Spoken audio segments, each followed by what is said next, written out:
দর্শক, মানিক মিয়া এভিনিউয়ের সমাবেশস্থলে রয়েছেন সহকর্মী সাব্বির আহমেদ। সেখানকার পরিস্থিতি জানাতে সরাসরি যুক্ত হচ্ছেন তিনি। সাব্বির, বেলা ৩টায় সমাবেশ শুরু হবার কথা, এরই মধ্যে নিশ্চয়ই লোকজন জড়ো হতে শুরু করেছে। মানিক মিয়া এভিনিউতে রয়েছেন, সবশেষ বিস্তারিত খবরাখবর আপনার মাধ্যমে জানতে চাই। নতুন দল হিসেবে, নতুন রাজনৈতিক দল হিসেবে যারা বাংলাদেশের নতুন যে গণ অভ্যুত্থান, সেই অভ্যুত্থানে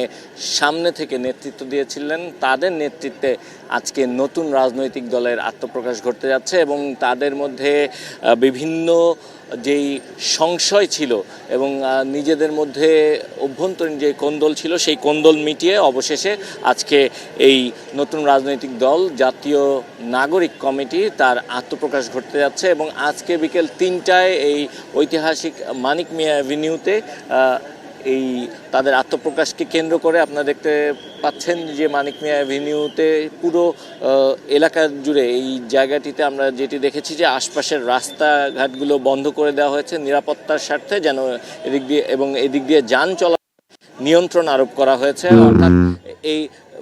কোনো গাড়ি এই মানিক মিয়া অ্যাভিনিউতে ঢুকতে পারছে না, কিন্তু অন্যান্য দিক থেকে বিভিন্ন গাড়ি এই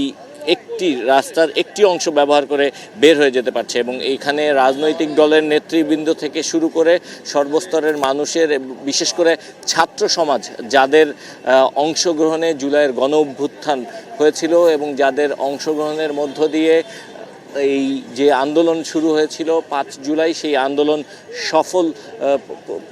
সফল হয় এবং পূর্ণতা লাভ করেছিল ৫ই আগস্ট শেখ হাসিনা সরকারের পতনের মধ্য দিয়ে এবং শেখ হাসিনাকে এই দেশ থেকে বিতাড়িত করার মধ্য দিয়ে। সেই দলের নেতৃত্ব করে আসছে এবং বিকেল ৩টার দিকে এখানে রাজনৈতিক বিভিন্ন দলের রাজনৈতিক নেতৃবৃন্দের উপস্থিতিতে যারা কেন্দ্রীয় নেতৃবৃন্দ জাতীয় নাগরিক কমিটির, তাদের উপস্থিতিতে এই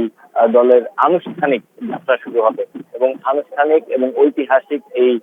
যাত্রার প্রাক্কালে তাদের যে